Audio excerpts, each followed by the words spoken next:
What's up everyone, how are you all? Today we are back with another blazing Naruto story. What if Naruto fell in love with the enemy? Then killed everyone for her. If you enjoy, then please like, share and do comments. Naruto Uzumaki was having a horrible 25th birthday. Not only had his plan to take over the ninja world and bring peace just fail, but his supposed best friend turned on him at the last second. After all that planning and training, I'm still nothing without the Kyuubi. That wasn't true, of course. He was by far the most powerful ninja alive. He thought back to how he defeated Madara Uchiha and Sasuke. He just reversed the ceiling on the Statue of Hell, and boom, all the tailed beasts ran around killing people. And when I say all the tailed beasts, I mean all. So in the end Naruto did lose the fox, but what the hell? He was considered the strongest ninja in the world. But one thing he overlooked was that his body was no longer immune to poison. That was his one mistake. Well, unless you count him trusting the people closest to him as one. Which he now did. His wife Hinata was not the one that really killed him. She poured the drink, but Sakura was the one that made the poison. The thing that really pissed him off was the fact that Hinata was under some sort of mind control. She had some distant look in her beautiful lavender eyes. Like she wasn't really there. Then it struck him. Sakura was a master of genjutsu, and she had always held a grudge against him for killing Sasuke. And now she found a way to get back at him. He, the man that almost brought about peace. Sure, there were wars, but in the big picture a few lives for almost 1 billion was a rather good price. You have any idea why you've done? He might as well ask her, just so she was sure that she knew what she was doing. She narrowed her eye at him. Of course I do. I'm avenging my Sasuke-kun. Don't worry, your whore will join you soon. She was then about to kill Hinata with a very powerful kick when she found she couldn't move. Shikamaru? She saw him in the reflection in the golden mirror that covered one of the walls of Naruto and Hinata's bedroom. Sorry we didn't get here in time, Naruto. Choji, take care of her. Shikamaru got a nod from his friend as he used his clan's jutsu to make his hand grow to the size of a person and grabbed hold of Sakura and took her out of the room. There was going to be a public execution later and they would need her for the chopping block. Tsunade came running into the room.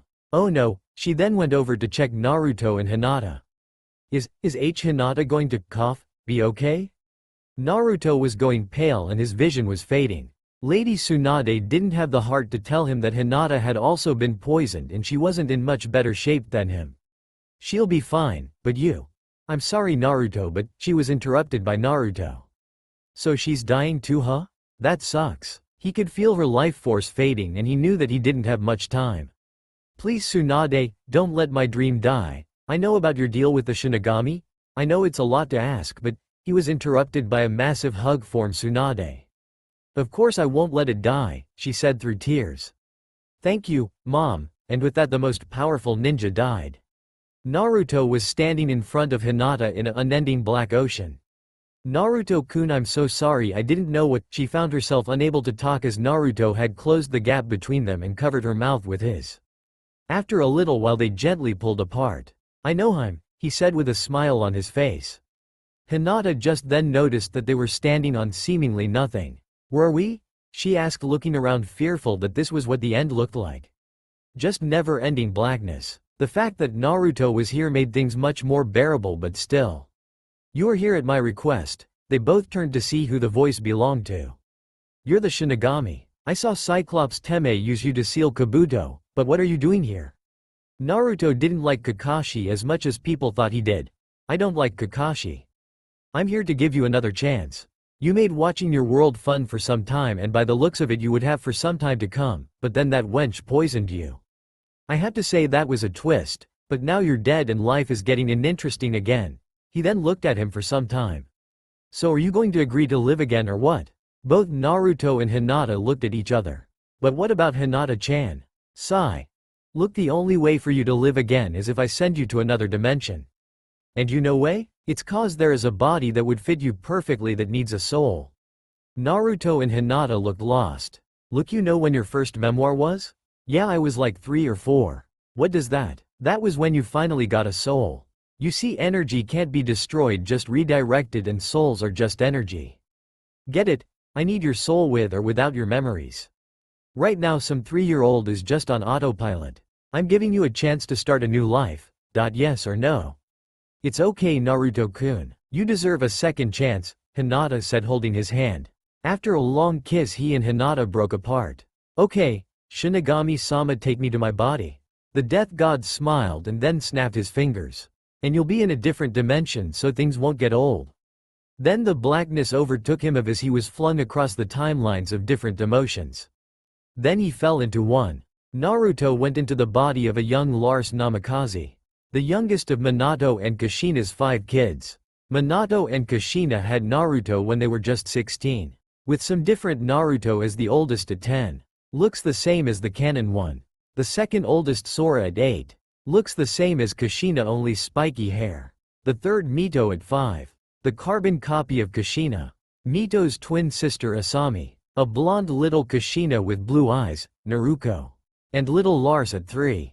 He looked like Minato only with straight hair. I'll see you again, Hinata-chan.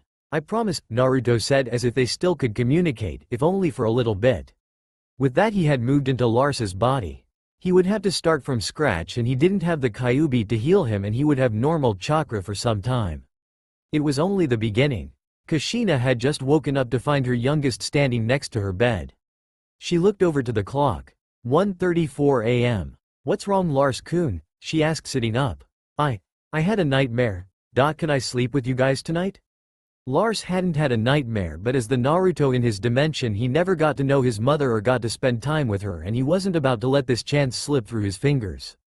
She smiled, moved to the side and lifted up the blanket and patted the now open spot. Wasting no time, Lars lay down right next to her.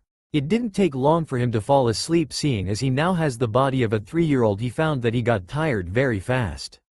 Then again he did just wake up. Kushina just had to wake up Minato to show him how cute the scene was.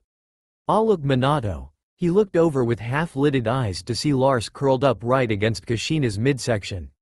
Now this was a normal sight, and after having kids for 10 years they slept in the same bed lots of times. But it was the fact that Lars had found his way into Kushina's very long red hair that was so adorable. Minato let out a small chuckle. Morning. Lars had woken to find that he was now seated on the lap of his father and was at the dining table. Morning, Lars. Lars looked to find that Jiraiya was the one talking to him. Gurren FMM, was Lars's response. If he got one thing from his old life, it was the fact that he was not a morning person. Okay, so Minato, they started some conversation about seals that Lars didn't care about. He didn't even want to be awake. He jumped off his father's lap and went to look for bedroom he had woken up in last night. Minato and Jiraiya were so caught up in what they were talking about that they didn't even notice that Lars had left. As Lars went down the hallway, he couldn't help but wonder about his other family. After all, he was an orphan for, well, his whole life. He turned to the closest door and opened it. It turned out to be Sora's room. She was sitting up in her bed when she saw her little brother standing in her doorway. Lars, come here. She then waved her hand in a, come here, motion, and Lars followed. Just like before with Kushina, he climbed into bed and fell to sleep right up next to her. 5 minutes later. Wake up. Lars and Sora jumped out of bed at the loud and sudden noise. Naruto, what do you want at this hour? Sora asked as she got up from the mess of blankets. Mom said to wake everyone up, and that's what I'm doing, he said, crossing his arms. Later that day, Lars and Kushina were walking to the market when something caught his attention. A red sleeve and long black hair. Kurenai, he thought as he was looking to the women with her back turned to him. Lars-kun? He turned at hearing his name. He didn't expect to see Anko, of all people to know him. He just didn't expect for it to be her. She still looked the same, only shorter. Anko? He asked just to make sure. See, Kushina-sensei, I told you he'd remember me. And he was just 2 then. Ha ha, take that, Kurenai. Anko did a little victory dance. Kushina put Lars down so he could go up to see Anko. Even though he had no real interest in seeing her, he needed to find Kurenai to find Hinata. Speaking of Kurenai, she just happened to walk up right next to Anko. It sounded like he was questioning who you were, she said without a single emotion in her voice. Kurenai-chan. Lars ran over to her and hugged her legs. She had saved his life a few times during the Fourth War, and she was the closest thing he had to a sister back then. Anko cried anime tears. Hello, Lars-kun, she said with a smile. If there was one thing that was good about being little and adorable, it was that no matter what, people thought you were the cutest thing alive. Like right now. If Lars had been a teen and just ran up and hugged her, she would have kicked him right in the junk. But he's just a little tot right now, so he can do pretty much whatever he wants. Mom, can Kurenai-chan come shopping with us? And so his plan started to unfold. He would get to meet Hinata if he just stayed around Kurenai long enough. Sorry Lars-kun, but I had to go and train my team, she patted him on the head. Team? But Hinata would only be 10, so why does she have a team already? Lars just had to find out. Can I watch you guys train? He was going to meet Hinata no matter what. Kushina-sensei, would you mind if Lars watches our training? Not at all. If Lars is with you, then I know he's safe. Could you just watch him until 2? After they agreed, Lars went off with Kurenai to the training fields. Training Field 8. After meeting the team, Lars found out something that he didn't take into account. Hinata loves Naruto, and he wasn't Naruto here. The saddest part was that Naruto loved some Uchiha girl. Lars had even tried talking to her, but she didn't even seem like she even liked being around him. Well fuck, she'll probably just get married to some other Hyuga. Lars had to rethink his life. At least there was some good news this day. He found out that the third ninja war didn't even end, so graduation was at 10, and that Minato had yet to make the Rasengan. Minato had instead chose to confess his feeling for Kushina and pursue a relationship, but he was still the Yondaime with the Flying Thunder God technique. At least I can make the Rasengan. At home, as soon as Kurenai dropped Lars off, he was met by his oldest sister at the doorway. Lars had been looking sad all the way through training. When asked, he just said his stomach hurt, but that was not the reason for his sudden change of heart. There was no chance of him being with Hinata, but maybe that was a good thing. He didn't want to just redo his whole life. You're sad, Lars, and don't pull that "my tummy" stuff. I know you too well. Sora crossed her arms. For being 8, she was rather mature. Why is Naruto Ni-san so stupid? He goes and chases after some Uchiha girl when Hinata is right there. It just seems stupid. At least that's what Lars wanted to say, but if a 3-year-old went and asked out why not love so and so, people might get suspicious. So he would need to make her drop it, and he knew just what to do. Why does daddy touch mommy in her no place? Poor Sora didn't know what she was in for. She seemed to get rather uncomfortable by this. Lars, have you been spying on people? She yelled as she finally regained her train of thought. No, they were in the kitchen, but why would I have to spy on people to see them do that? He was going to make her regret ever asking him anything today. Sora spent the next 2 hours trying to explain love to Lars and get him to stop asking her such unbecoming questions. Finally, Minato and Kushina along with the rest of the family got home. Then Lars went and asked her something that would make her leave him alone for certain. So if I touch your no place, that's love? Lars asked, looking genuinely confused. Minato, Kushina, Jiraiya, and Tsunade laughed their asses off. Naruto chuckled. Mito and Asami looked confused. And Sora blushed and began hitting him on the head with a rolled-up newspaper. Mom, Lars keeps asking me nasty questions, she said as she kept smacking Lars on the head as he tried to run away. 4 years pass. Lars had been walking back home from the academy. He was also by far much more talented than the others in his class, and by next year he would be taking the Genin exams. Yup, things were finally looking up for the hero of this story. In a dark alley across from Lars. Is that him? One undercover Iwachunin asked his Jonin leader. You have no idea how hard it was to get into Konoha. The place was a fortress, and the fact that they got this close to the Hokage's son was only a testament to their stealth skills. Yeah, that's him, he said, looking at a picture of the Yondaime Hokage's youngest son. They already called him a prodigy in the ninja arts. Now that was problem for Iwa, so they were going to get rid of said problem. Back with Lars. Someone's following me. 2 ninja, one of Jonin chakra and one of Chunin chakra. Good thing I'm a chakra sensor here, or I would have missed them. Lars smiled as he turned the corner that led to a training ground. He had been trying to remake the Rasengan, and all he needed was a human test dummy. Let's see just how much I've grown. As he entered the training ground, he dropped his book bag and went to the middle of the stony field. The Anbu will notice I haven't took the normal way home. That leaves me about 3 minutes before they get here. Just enough time to test out my new jutsus. Lars cracked his knuckles. He turned to the 2 chakras that were hiding in the woods. They showed no sign of coming out. So you just going to sit in that tree, huh? Well, too bad for you, I'm a chakra sensor. Lars then went through 3 hand seals.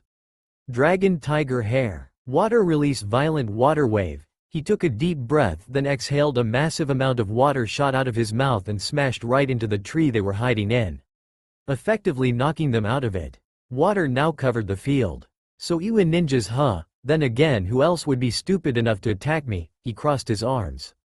Kid, do you really think you stand a chance against a Jonin and a Chunin? The tallest member of the 2-man unit said as he stood up. Lars smiled and jumped onto a large rock that was near the middle of the field. He then brought his hand into the snake hand seal. Lightning release false darkness. A bolt of lightning shot out of Lars's mouth and struck the water. The Jonin was able to jump out of the water in time. The Chunin on the other hand was fried to a crisp.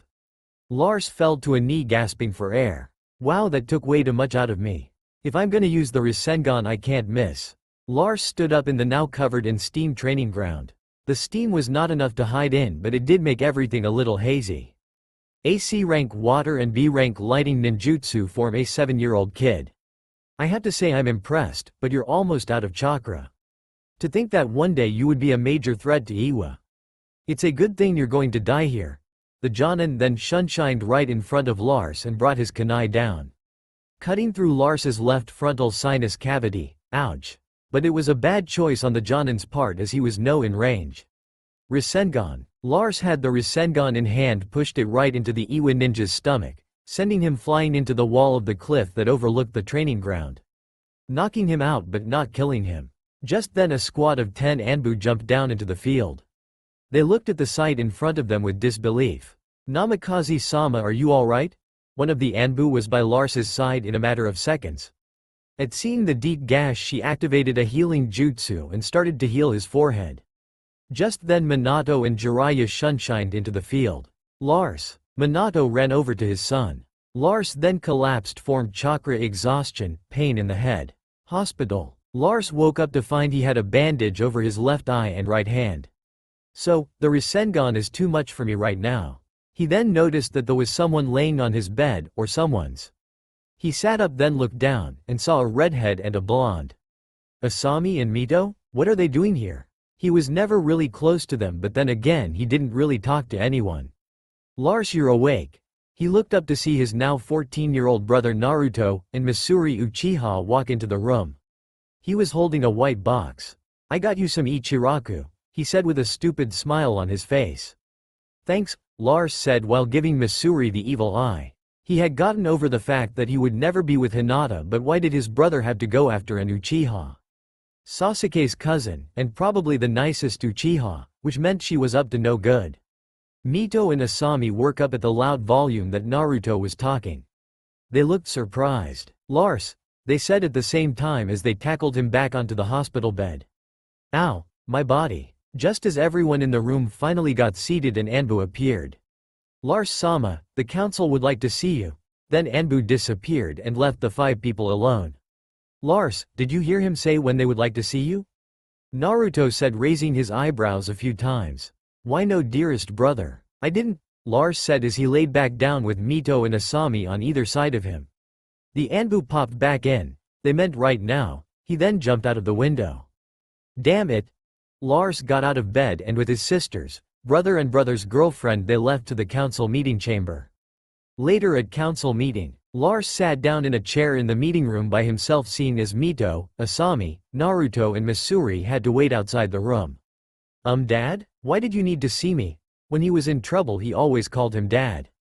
Never, Hokage-sama. Try to keep the "I'm your blood" thing going, it almost never worked. Lars-kun, the council and I would like to know just how you managed to kill a Chunin and incapacitate a Jonin. I hope you understand that you're not in trouble.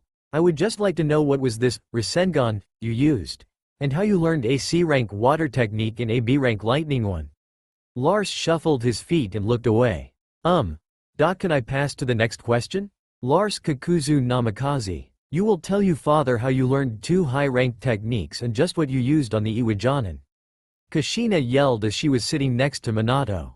Wow, she's scary. Wait, did she just say? My middle name is Kakuzu, how did he miss that? Don't change the subject. Well, the lightning one I learned from your scroll dad, and the water scroll was yours mom. It was just sitting on the table so I thought they were there for anyone. The other jutsu, the Rasengan is one that I made. He said like making an A- ranked jutsu was a everyday thing. I see. Minato looked to some of the clan heads and got a nod from them. Lars-kun, thank you for answering the questions, and next week you will be taking the Genin exam with your sisters. You are dismissed, Minato said with a smile. Lars was surprised by this. He had thought that they would demand for him to explain the workings of the Rasengan, not let him take the exam for doing it. Thank you Hokage-sama, Lars bowed and left. Outside the meeting room, Lars, how'd it go? Sora asked as she had joined the rest of her family waiting for him. They want me to take the Genin exams next week. Mito and Asami jumped for joy at hearing that their favorite brother was taking the exams with them. Naruto's a distant second. The next few hours were spent with Lars being taken all over the village to celebrate. Back at home, the Namikaze family were sitting at the dinner table enjoying some of Kushina's cooking. Lars just couldn't take it anymore. Is anyone going to ask me about the Rasengan or not? He worked hard to remake it and was a little disappointed that no one seemed impressed. Minato laughed at that. Lars-kun, I made the Flying Thunder God technique when I was 15, and to this day I haven't told anyone how it works. Not even Kushina or Jiraiya knows. The point is that you made a powerful technique and it's your to do with as you please. Minato then stuffed some rice into his mouth. Lars pouted, then turned to eat as well. Mito was feeding him as he was a righty and could use chopsticks with his left hand. That ended the conversation for that night. 2:45 a.m. Lars woke up to the pain of laying on the wrong side again. Stupid head and arm wounds. He then heard the door open. Lars, you awake? The voice of Sora. Yeah, Lars said sitting up. She ran over to the bed and hugged Lars. Don't die. Okay. He felt his shoulder start to get wet. She's crying. Lars didn't know what to make of the situation. So he just hugged her back. Like someone could kill me. 3 years have passed since Team Namikaze was made official. Things had once again started to look up for Lars as he finally had an assignment. They had to deliver an important scroll to the Fire Daimyo that contains reports about Kumo. It seemed that they would be going to war with not just Suna and Iwa but Kumo as well. But enough with the bad news, for Lars had found out that not only that his mother liked him of his sisters as well, and they had very interesting ways of admitting it. First was Kushina, just a few days after becoming a genin. Kushina's confession. Lars age, 7. Lars and Kushina had just gotten into the door of their home after a day shopping for new ninja equipment. After they had put everything away in storage scrolls, she said something that made Lars blush. It's hot out and you're all sweaty. Come on, let's go take a shower together, she said with a smile. Okay. He thought of protesting, then remembered that just a few days ago she kissed him and was sleeping next to him. Master bathroom. Kushina had just taken all her clothing off and stepped into the shower. She looked over to her youngest with a questioning glance. Are you coming in or just going to watch me? Lars started blushing and fumbled over his words, trying to defend himself. Not stuttering, mind you, but he couldn't think of anything to say. In his defense, the first time he saw Kushina he hadn't seen a woman in 7 years and she was by far the most attractive one he had ever seen, but now he was sort of used to it, sort of. She got a laugh out of his response. Then come here, silly. Lars dropped his towel and seeing as it was one of the only for showering baths he could just stepped into it. He reached for some soap, then he tensed as he felt a hand on his back. Don't worry, mommy's just gonna wash you back. He could practically hear the smile on her face as she talked. She sat down right behind him and pulled him onto her lap.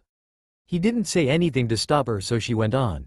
As she went on, he couldn't help but blush as his blood went to other places. It didn't help that he felt her whole body touching his. Kushina seemed to notice his frustration, and the blush on his face just made him so much more adorable. She just couldn't help but start kissing his neck. Lars let out a shallow gasp. I love you, Lars-kun, she whispered into his ear, and continued kissing him. I love you too, he said with a tone that made Kushina stop. He didn't mean it like, love ya mom. There was some emotion behind that. To think a 7-year-old gets the concept of love? Then again, he did come up with some really powerful techniques, and I know how much you're attracted to power, but that's not why you're doing it. Now is it? Well yeah, of course I love him. I'd love him even if he didn't have chakra at all. You find that out just now? She and the Kyuubi may be friends, but that didn't mean she was going to treat her like a queen. Lars actually started to worry. Shit, did I say the wrong thing? His thoughts were put to rest when Kushina started to kiss his neck again, and once she started to nibble and suck on his neck that he knew that he not only said the right thing but he said it at the right time. By the time Kushina and Lars had gotten out of the shower, Lars now had great number of hickeys on the back and sides of his neck, and even on his shoulders. Not only that, but unfortunately for Kushina, she herself was pent up. Then an idea came to her.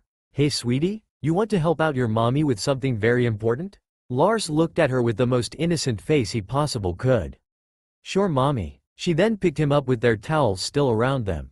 His golden hair had stem coming off of it as then went into the next room. She set him on the bed and he looked up at her with the most innocent smile he could muster. Damn it, I can't do this to him. He's so innocent, sigh, plus I don't want to ruin anything that could happen. Good choice. So mom, what did you need help with? Oh sorry my little babe, but I just remembered I need to meet your father for lunch. But you can help me later, in a few years that is. The end of that day left both Kushina and Lars feeling rather pent up, and as for Lars hiding the little love bits, well, no one really asked. They just assumed it was something else. Lars and Kushina would do this almost weekly. Every time Kushina getting closer and closer to undoing the towel when she would set Lars on her bed. The same thoughts always went through her head. He's too young, and he'll hate you for it, or don't ruin what you could have. In the end, Lars would just end up with little love marks all over his neck, and he even got to put some on Kushina, but in the end she decided it was best to wait for him to get older. After all, it's not like Minato was interested. He's 34 and we haven't had in almost 6 years, Kushina though angrily. End Kushina's confession. Not that Lars or Kushina minded that they didn't go all the way, they just enjoyed spending time with each other. Thinking of his mother made him think of the second member of his family to come out and say it. Sora, his older sister by 5 years. She was easygoing but a fierce friend and fighter. Not to mention she had what every Uzumaki had, a prankster side. He had once heard that she spray painted the Hyuga secret training ground a bright pink with the words, "Not so great now." This train of thought brought him to when he first heard her tell him she truly loved him. Sora's confession. Lars age, 9. Lars woke up at 5 a.m. to hear a rather strange noise coming from Sora's room. More specifically, he heard her saying his name, and with everyone else out on a mission or at the office, they were the only ones home. And out of concern for his sister he went to check things out. Lars silently walked down the hallway to Sora's bedroom door. At first he thought of knocking. Instead he chose to listen to hear if anything was wrong. So he pressed his ear to the door. Inside Sora's room, Sora had woken up about an hour ago from a dream of Lars and her doing unmentionable things. For Cammy's sake, he's my brother and I'm thinking of him like this? She thought for the umpteenth time over the years. First he was so cute as a baby and now he's a hot preteen, then again I'm only 14, not that much older than him. Maybe I should just drop a hint or two to let him know. She started to think about her and Lars. She was so caught up in her train of thought that she didn't even notice that her hand had started to move on its own. She twitched as her hand made contact with her wet entrance. Lars-kun, she wisped under her breath.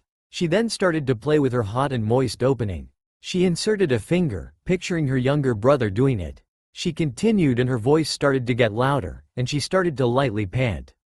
She gasped as she rubbed against her favorite spot. Oh yes, right there Lars. She was starting to yell, but right now she didn't really care.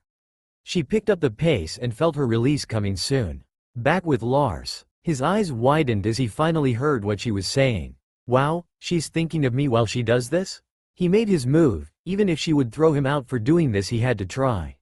He put his hand on the doorknob and turned it. As soon as the door was open, Lars could see his sister's full body shaking as she finished pleasuring herself. She turned her head to the cooled breeze that came in. In her doorway stood Lars. A small smile stared to form. She reached out her hand and like all those years ago. Lars, come here. She then waved her hand in a, come here, motion and Lars followed. The scent coming off her hand showed Lars that it was the one she had been using, that it wet was a huge hint. Once he got to the bed she repositioned herself to be sitting up facing Lars.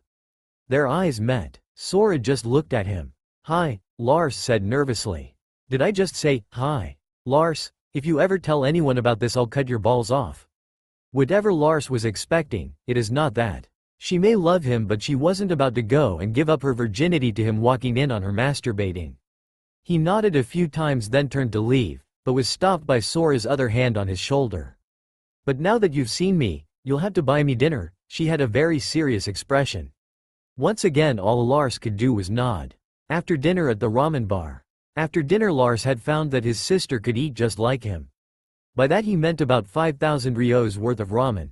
A D-ranked mission costs the same. Lars was walking with his sister on one of the lesser-used roads of Konoha, and at 8 p.m. there was no one else out there but them. Suddenly Lars was pinned against the ground with Sora on top. She let it in very close and gave him the hardest kiss he had ever gotten. Once she pulled away, she whispered into his ear, "I love you, you know that, right?" Her face was now just an inch away from his. "I love you too." He was cut off by her putting a kunai up against his lips. "No, I mean I love you." She took the kunai away. Lars smiled, "And I mean I love you." He then leaned up and kissed her. After that day, Sora just seemed much more happier. End Sora's confession. Back to current time. Lars age, 10. Now Lars just couldn't help but think about Mito and Asami. He knew they had feelings for him, but they never said it. Can't have anything, I guess, Lars thought sadly. He really loved everyone in his family. Not really Minato, cause he found his job much more important than spending time with his family. Naruto at least found time to spend at home, even with his friends and his girlfriend. But not everything was good, as things with Kumo had started to heat up. With the kidnapping and death of Hinata Hyuga, it seemed that by the end of this week, there would be 4 great nations in the war. Lars was thinking on the way home to the Hidden Leaf. Man, now I'm gonna have to kill Killer B, that sucks. A few days later, in Lars's bedroom, Lars sat on his bed as he asked Kushina if he could get something very special. Kushina had to admit that what Lars was saying was a little confusing and made her uncomfortable. "So, you want me to give you some of the Kyuubi's chakra so you can heal faster?" That didn't really make much sense, seeing as the Kyuubi's chakra was dangerous to anyone but her. "Yes and no, the technique will replace most of my insides, and I don't want to be all ragdoll looking, so I'll need to be able to heal really fast so I can make it perfect," Lars said, trying to get his mother to agree to giving him one of the most dangerous substances in the world. "After you show me that it works on something living, then maybe," Kushina said in a matter-of-fact tone. Lars jumped up and down with joy. He knew that it would work, and when she said maybe, she meant, "I've already thought about it and, okay. Thank you, Mom." Lars then kissed her. Kushina was surprised by this, but returned it anyway. Just as the two pulled away, they headed. Minato opened the front door. Lars and Kushina walked downstairs. Minato didn't look too happy. He took a seat at the kitchen table. "Hey Dad, what's up?" Minato let out a sigh. "Nothing good, little buddy, nothing good." Kushina put 2 and 2 together. "So we're at war with Kumo?" she asked, taking the seat opposite of Minato. All he could do was nod. Minato had called a council meeting, and after reviewing the facts, they were left with no choice. Kumo had kidnapped a ninja of Konoha, and that ninja just happened to be a Hyuga. They only had one option. Konoha declared war against Kumo. A week later, 5 people stood in Minato's office waiting for his orders. They were all of Jonin level, even if some were still of Chunin rank. Naruto, Makoto, Kurenai, Guy, and Lars. You 5 have been selected for an A- rank mission. You don't have the option to decline, so don't even ask. He waited for the information to settle in. You will be reporting to General Jiraiya in the camp on the border of Lightning Country. You will depart tomorrow. You are dismissed. With that, the 5 ninja left. And so war starts, Lars thought to himself as he left for home. He would need more than a few things for a long-term mission. Naruto looked at the clock. 7:35 p.m. Naruto turned to his little brother. He really didn't know what to say. His brother was only 10 and they weren't very close, and now they were going to be killing people together. Lars looked at him with a glare. "What are you looking at, Puffball?" He forgot that Lars didn't care much for him, even if they hardly knew each other. It's not that Lars didn't like his brother. The opposite really. He loved his brother, not like his sister and mother, but his family. Naruto just reminded him of his last life. He royally fucked up his last life with his stupidity, but what really made him mad was that the Naruto here was not stupid. He was a damned genius. Not as good as himself, of course, After all, Lars had 20 or so more years of training. That and Naruto was a bit of a arrogant D-bag. Nothing, I'm going out. Naruto turned and left out the front door.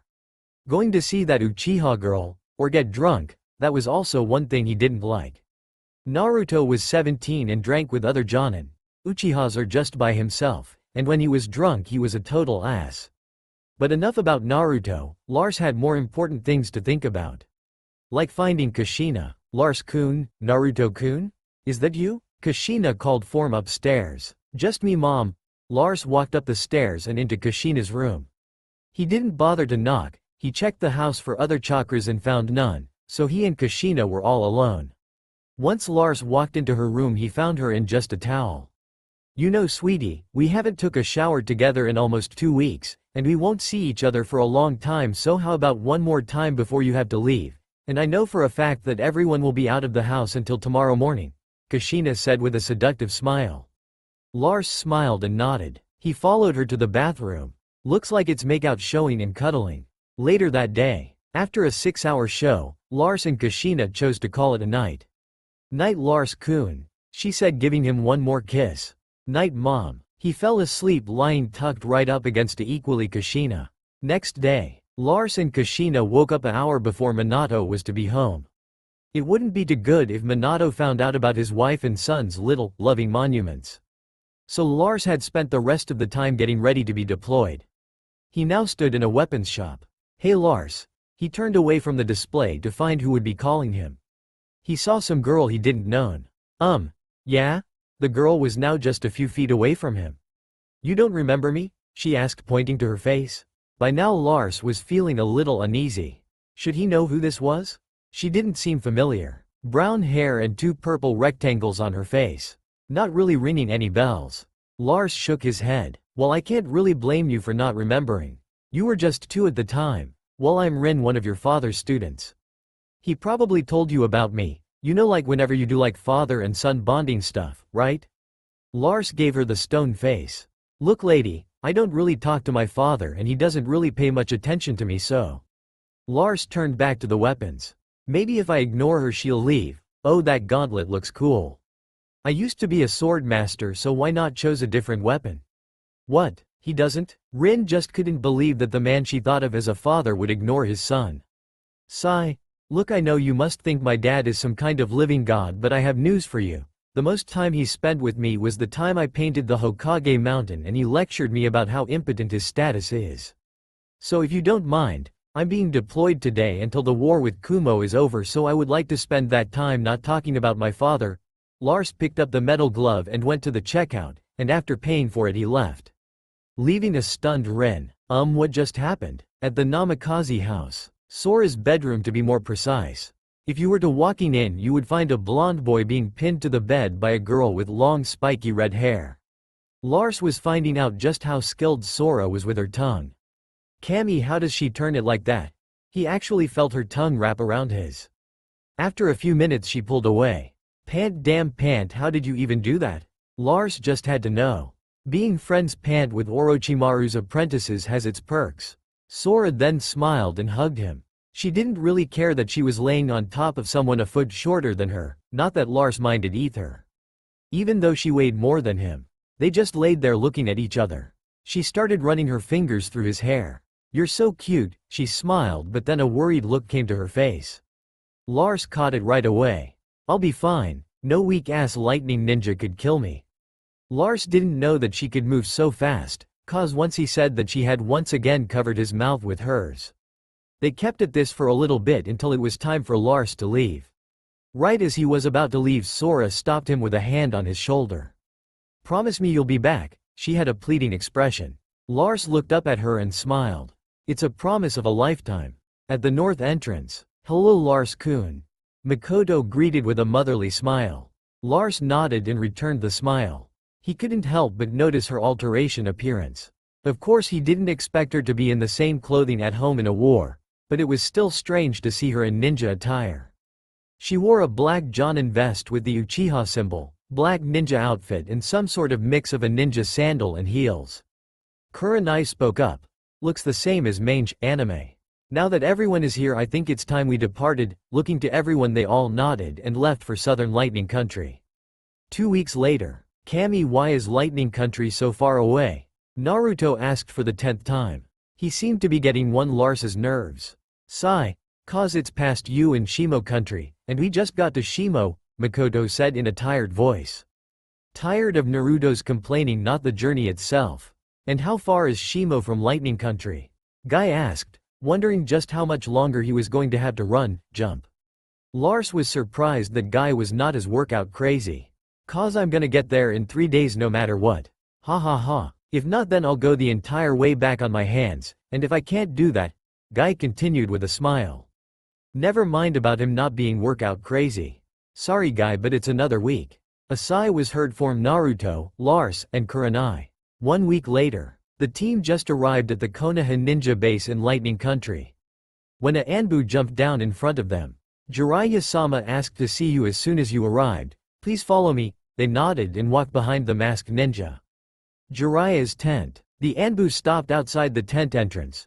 Jiraiya-sama, they're here. He then disappeared. A muffled, enter, was heard, so the 5 of them went in. Jiraiya looked up. Good, you're all here. Now you 4, he pointed to everyone but Lars. Will be some of my generals, he said, leaving the 4 shocked. Now Makoto, he pointed to her. You will in charge of the ambushing and communication squads. Wolf. Just then a Anbu with a wolf mask entered the tent. Take Makoto to her squad. The Anbu nodded and the 2 of them left. Kurenai, you will be leading the Genjutsu and information gathering squads. Cat, like with Makoto, they left. Guy, you will be in charge of the infantry. Tiger, same thing happened as the other 2. Naruto, you will be leading the light assault teams. Rabbit, again a Anbu entered and Naruto left with her. Now for you Lars. Before we continue, I would like to talk to you, Jiraiya asked as he got his first look at Lars in over 3 years. He wore a dark red long-sleeved shirt under his Chunin vest and black pants with black closed-toed shoes, and his Konoha headband around his neck, and a gauntlet that went up to his elbow on his right arm. Jiraiya had to hold a small giggle in at his hair. It was tied up and looked like a yellow crescent moon, but he quickly got serious. I was wondering how you feel about this. He gave Lars a worried look. He was his godson and he knew just how terrible war could be. I don't understand the question. Are you asking how I feel about killing or the war in general? About killing? How do you feel about killing? Jiraiya clarified. It's necessary for the war and to protect the Peo. He was cut off by Jiraiya. No, not what you've been trained to say. Jiraiya crossed his arms. He wants some sort of little kid answer, huh? Well, fine. I'm scared, Lars said with his head down. He even started to cry. Thank Kami, I'm a good actor. Jiraiya had a concerned look and went over to the 10-year-old and hugged him. I know you shouldn't be here. You may be a Chunin and I know you've killed more than your share of people, but no kid should have to go through this, and remember that no matter what, I'll be here for you if you need to talk, he said, smiling at his godson. Lars wiped his tears away and thanked the old Sannin. After Jiraiya had finished the family moment, he went into ninja mode. You of course won't be a general, but your role is important. You will be a member of the heavy assault unit. I've seen the jutsus you've made and I have faith that you will be able to handle it. Any questions? Just one. Who am I working under?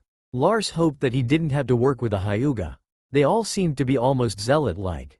They fought like it was a holy war or something, like Hinata was the most important person in the planet, and that every Kumo ninja was the person that killed her. Jiraiya smiled. You'll be under the command of your old team sensei, Choza Akamichi. He's in the mess hall. You're dismissed. Lars smiled at the news as he left the tent. Ha, yes, Choza, that guy is awesome. He hadn't seen his old teacher since a few months after becoming a Chunin. The man would let Lars try out his new jutsu on him in training and even offer ways to improve it. If Lars was honest with himself, Choza was like a father to him. He didn't care much for his sensei's son. He has way too low confidence. Much lower than the Choji in his dimension. But the thing that Lars really liked about him was that he never asked and he never told anyone about some of the jutsus he made. Like the time I asked him to help with the EGF, he did, and he didn't even tell Minato. Now thanks to Choza, Lars was sure he could make it with even more hearts. Now all he needed were a few hearts and some animals to test it out. By the time he got out of his musings, he was already at the mess hall. He entered it and saw his old sensei right away. He was eating with Inoichi and Shikaku. "Hey sensei." Lars called out to one of the few people he really respected. Choza looked up and smiled. "Lars, about time you got here." He motioned for Lars to take the seat across from him. Lars did and now sat across one of the most powerful people in this camp. "How've ya been, Squirt?" the tall redhead asked as he shoved food into his mouth. The next few hours were spent with the two of them catching up. By the end of the day Lars and Choza were laughing and telling jokes. 1 month later, Lars had yet to be sent on a mission and was getting fidgety. Even Naruto has already gotten to do something, Lars huffed to himself. On the bright side he had time to train. He could sense people's chakra so he could tell if it was a good idea to train or not, and he had an unexpected side effect. His chakra kept growing every time he dispelled his clones. He didn't expect that to happen, but he welcomed it all the same. He once had around Jonin chakra and by the way it was going by the time he was 15 he would be almost have Jinchuriki levels. He hadn't even tried to use the Sage mode. Unlike other techniques it had to be mastered by that body, and he didn't want to turn to stone. Now most people would have some trouble getting over losing one of the most powerful skills but Lars was used to it, and if his version of the EGF worked then he would have no problem dealing with a Sage. 1 week later, Lars got up and was out of his tent in a flash. "That's a big chakra headed this way." He made his way to Jiraiya's tent. Without knocking he entered the tent. "Jiraiya, there is a very large chakra signature headed this way." At hearing this all drowsiness left him and he was up. "Lars, inform the generals." With a quick, "Hi," Lars left to go tell Jiraiya's 8 generals. 1 hour later, all of the Konoha soldiers were at the western entrance of the camp.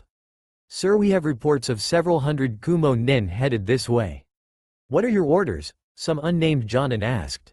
Jiraiya rubbed his chin. "We already have some traps set up but that won't be enough to stop them all." "Shikaku, you're the main strategist, what do you think?" "I would recommend a pincer. We get the enemy from around both sides and enclose the back. Then as they are unable to flee, the heavy assault comes up the middle. By their size it shouldn't be that hard to pull off," Shikaku finished. Jiraiya sighed. It was going to be a bloodbath. He was pretty only one side would suffer casualties. Kumo had no chance of winning this fight. "You heard him, take positions. Light assault on the left.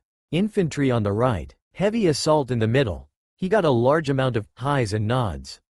"Remember, Naruto, guy, your job is to make sure that your men meet up in the back to black off any escape. Choza and Lars will be in the front of the heavy assault, seeing as they have the jutsus and chakra for just such a fight. I'll be going with Guy's group, and we'll have Kurenai covering us with Genjutsu." "Go," they nodded. Choza looked at his former student. "Good luck, Lars." "Thanks sensei and good luck to you too." With that they took their positions. Kumo ninja broke from the tree line and ran at the Konoha ninja. Lars made a single shadow clone. Do they even have a strategy? Lars thought to himself as he went though hand seals. Ram horse snake dragon rat ox tiger. Fire release fire dragon flame bullets. He took a deep breath then exhaled a massive stream of fire into the army of Cloud Ninja.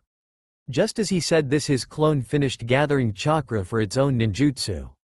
Ram, wind release pressure damage. Like the real one he took a deep breath but exhaled an enormous ball of compressed wind into the fire, increasing its power greatly. Several other jutsus were used at the same time, killing a few hundred Kumo ninja. After a few minutes they were signaled to stop the ninjutsu assault. If there was a surprise attack later they would need their ninja with some chakra left over. Just as Shikaku had said, they had blocked any exits and now the heavy assault would move up right through the middle and kill anything that got in their way. As the light and infantry killed their way inward, Lars's eyes widened at recognizing a few of the ninja. Team B, only without Killer B, and a few other ninja teams he had gotten to know during the 4th Great War. Sorry, Doc, but we're enemies now so I don't have a choice, Lars thought as he used a chakra-reinforced palm strike to break a sword that looked too familiar. Then with the hand that he used to break the sword he delivered a knuckle strike to the red-headed girl's throat. I'm so sorry Karui-chan. He continued to apologize to everyone he knew that he killed, until there was no one left.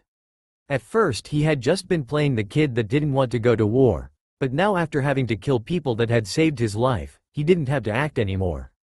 By the end of the day Kumo had a 100% loss of the ninja force they sent, while Konoha suffered about 0.001% loss.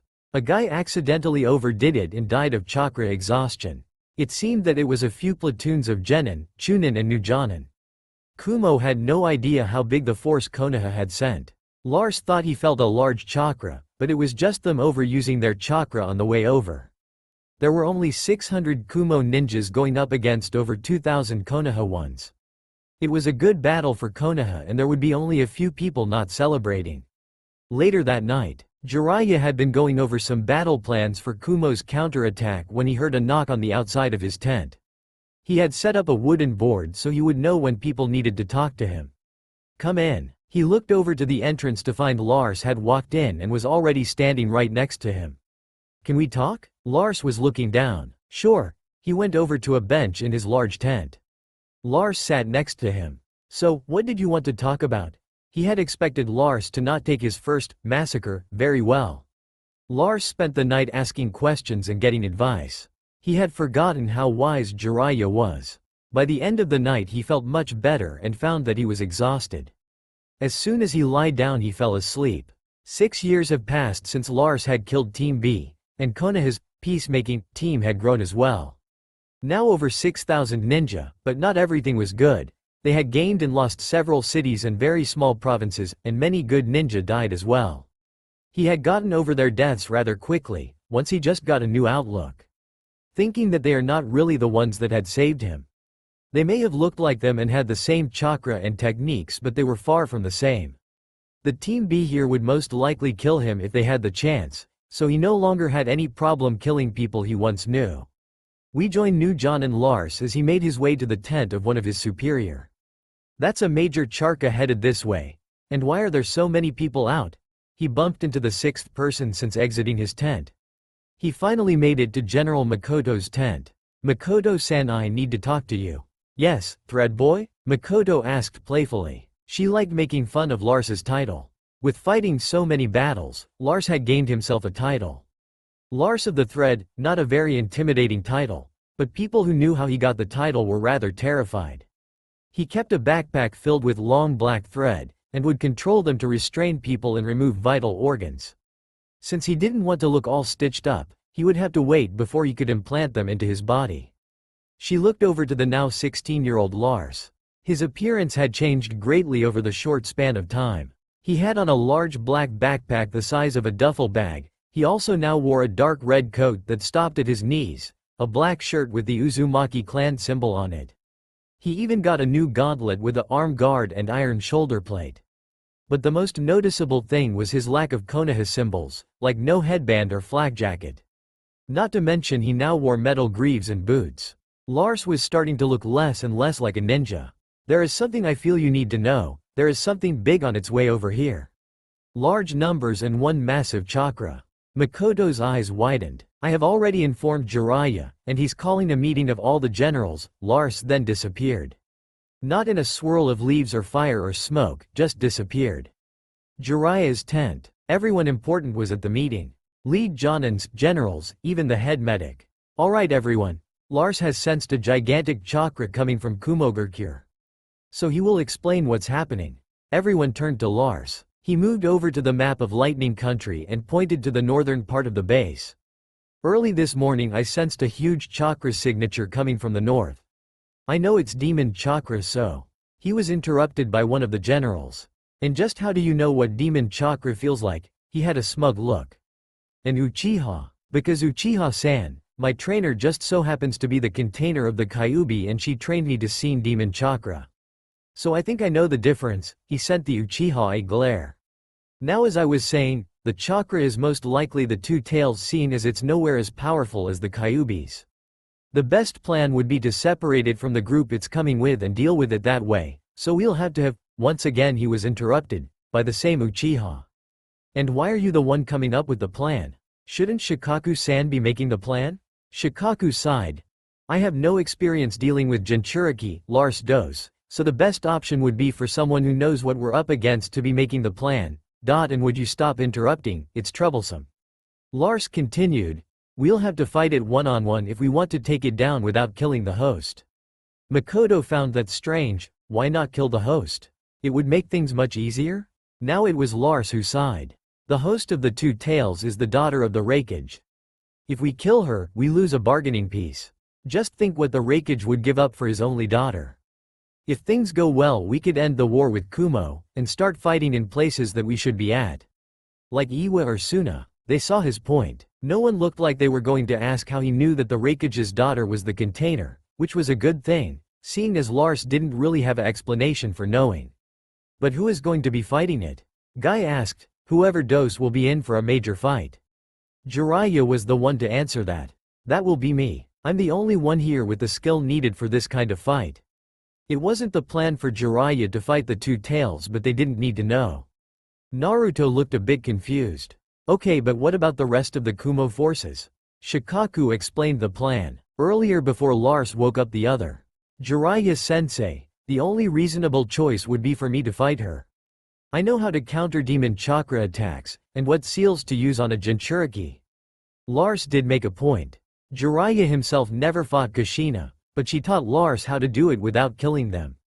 The others would never allow it. Then don't tell them. I could just as easily call her out before the fighting starts. I'll lead the Two Tails away and you make sure no one interrupts. Again Lars made yet another point. Even if it did seem dangerous. Jiraiya knew that Lars was far above Jonin level, and with his weird threads Jiraiya wasn't sure he would win in a fight against him. After all, Lars was one of those once-in-a-generation geniuses. Alright, but if you die I'll find a way to bring you back and kill you myself. That is if Kushina doesn't do it first. Jiraiya only half-joked. He was sure if anything happened to Lars, Kushina would most likely cut Jiraiya's nut off, then use the Edo Tensei to bring back Lars, then beat the shit out of him for getting himself killed. Thanks sensei. At the edge of a cliff. They were nowhere near the village, but that meant that the surroundings was a bit easier to get around. The only downside was that the village was surrounded by mountains and cliffs.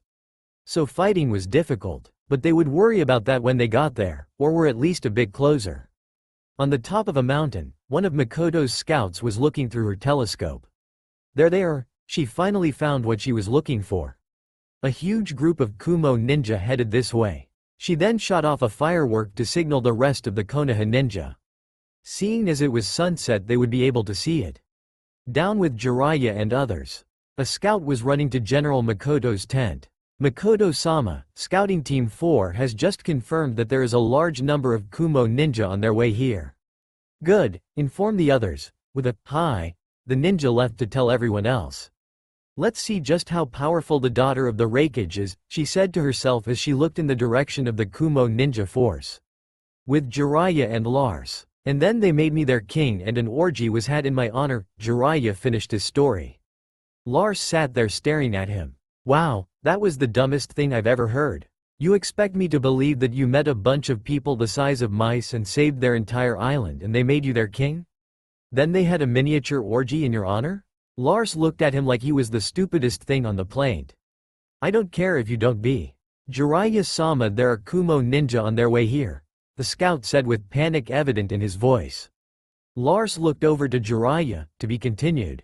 They then got up and headed for the battle zone. At the mountain, there was a standoff between Kumo and Konoha ninja. Jiraiya looked over to mass of cloud ninjas. Hey Lars, you wouldn't happen to know which one is the Two Tails container? Jiraiya asked without taking his eyes of the ninja army. Yeah, the blonde teenage girl in purple. I'll lead her away, you make sure no one follows. He got a nod and Lars jumped off to the right. Makoto's eyes widened at finally putting together what they were talking about.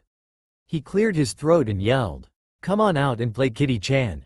Lars-kun won't hurt you much. With that Lars jumped off. He didn't even have to look to let that the girl was following him. Well, that was easy. With Yugito. Did he just say he was Lars? Her commanding officer asked.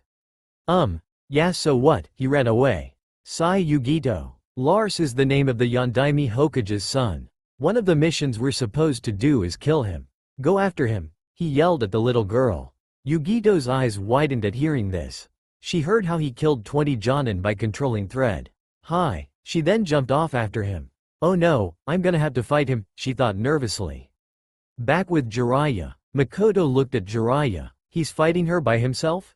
Jiraiya nodded. He'll be fine, so try to focus more on the enemy. Makoto turned back to the Kumo forces and whispered, "You better hope he's fine." Back with Lars. He had been jumping for a few minutes now and he felt Yugito right behind him. He looked to find that she was pretty far behind. "You're pretty slow for a demon," he called back. He used to be a Jinchuriki, so he knew what buttons to press. That seemed to get to her, as she seemed to speed up. Purple chakra already starting to come off of her. Almost there, Lars had set up a few traps at a clearing a few minutes away. Once he got her there, she was done for. The clearing. Lars landed and jumped away from a fireball that ended up where he was before he jumped. "Man, demons do have bad tempers," Lars said with a smile. Just then Yugito landed. "Who are you calling a demon, Moonboy?" Yugito said, trying to sound intimidating. "Moonboy? Really? That's the best insult a demon can make? Rag doll, yarn boy, but you go with Moonboy?" He said, putting his hands behind his head. "You'll pay for that, demon, comment," she yelled, pointing at him. Lars looked shocked. "Demons take payment now? Huh. Learn something new every day." Lars put a finger on his chin to look like he was thinking. "Die." A stream of blue fire shot out of her mouth at him. "To slow demon," he said from behind her. He then kicked the crouching girl in the side before she could turn around, sending her flying into a tree, until she cut right through the tree and landed on her feet, that is, and a cloak of chakra surrounded her in the shape of a cat. Lars crossed his arms. "Just like mom and me. So you really are a cat demon?" He heard her sniff. His eyes widened as he recognized the scent. "Wait, are you crying?" He couldn't believe it. She was crying in front of an enemy ninja. "Shut up. You Konoha ninja are just like everyone else. You think just cause we have demons in us that we are them?" Her lip trembled as she said this. Lars didn't get a good look at Heart first, but now he saw that overestimated her age. "How old are you?" She was so small, he didn't notice when he kicked her cause she was crouched, but now. "What does it matter? You're gonna die, so there's no point in telling you." She then charged at him. Lars sighed and held his hand in the snake. Right before Yugito would have hit him, threads made out of chakra came out of the ground and held her and her chakra back. Then the threads pulled her to the ground where a seal was now viable. She couldn't move and she couldn't use chakra. He saw panic in her eyes. No Pete, please don't." She was tearing up before, now she was crying. "Calm down, I'm not going to do anything, but now that you're not going to be killing anyone, how about you tell me your age?" "I'm 9. Jay, just please don't hurt me." She was full out crying now. Lars stopped moving as things started to come together. "What the fuck? 9? And why the fuck is she so terrified about me? Oh no." It made sense now. She was so thin and small, and this terrified by being unable to move. Lars was willing to bet his life that she wasn't trying to trick him. He sighed, and held his hand in the half-snake again, and the threads disappeared, and she curled up into a ball and cried some more. He sat next to her. "How often?" He didn't need to specify. "Why do you care?" she said, still not facing him. "I'm just a demon anyway, right?" She then turned to glare at him. Sigh. "I was just saying that to get you to fall into my trap. That's not how I see Jinchuriki at all. Like I believe that," she said, curling back into a ball. She didn't care that he was an enemy ninja. Hell, she could tell that he could kill her anyway, facing him or not. "My mother is the Kyuubi container, and I love her." He looked over to her. She slowly uncurled and sat up. She looked at him. She could tell when people were lying, and he wasn't. He then hugged her and she cried into his coat. A few hours later, Jiraiya and some other ninja jumped down to where Lars was supposed to be. They found him holding a little girl and looked like he was sleeping sitting up. "'Bout time you got here, sensei," Lars said, looking up. Back at camp, Lars was still holding the girl. "So how did it go?" Lars asked, sitting on his bed. Not looking at Makoto. "She'll probably chew my ass off for that." "It went fine, not counting all the people we lost because one of our top heavy assault ninjas weren't there. But let's cut the crap. What are you doing holding the Two Tails container? Jiraiya was supposed to capture her, not you. And why is she not in a cage or something, and her chakra isn't even sealed?" Makoto asked angrily. "Well, I did capture her. Then I found out that the Raikage was letting her get raped on an almost daily basis, and that he doesn't give a rat's ass about her. Oh, and the little fact that she 9 and can barely control the demon cat and looks like she hasn't eaten in days," Lars said in a matter-of-fact tone. Makoto and the other Jonins were shocked. Oh, the poor thing, Makoto said quickly, going into mother mode. So I offered her a safe haven in Konoha and she agreed, Lars said, then leaned back onto his bed, with Yugito on his chest still asleep. So if you don't mind, we'll continue this conversation in the morning. He then repositioned himself with Yugito still on him, and covered himself and her up. Everyone left the tent. They would let the girl sleep then talk with her. Raikage Tower. Was lots of thing. He was in his opinion a great leader, powerful fighter, the fastest ninja in all of Lightning Country, and not the best of fathers. Okay, he sucked as a father, but that was out of his control. He had better things to do than watch over a little girl. It didn't matter that she had the two tails, after all, they were in a war with Mist and now Konoha. Just as he was thinking this, a Cloud Jonin came into the room. Raikage-sama, I have news from the front.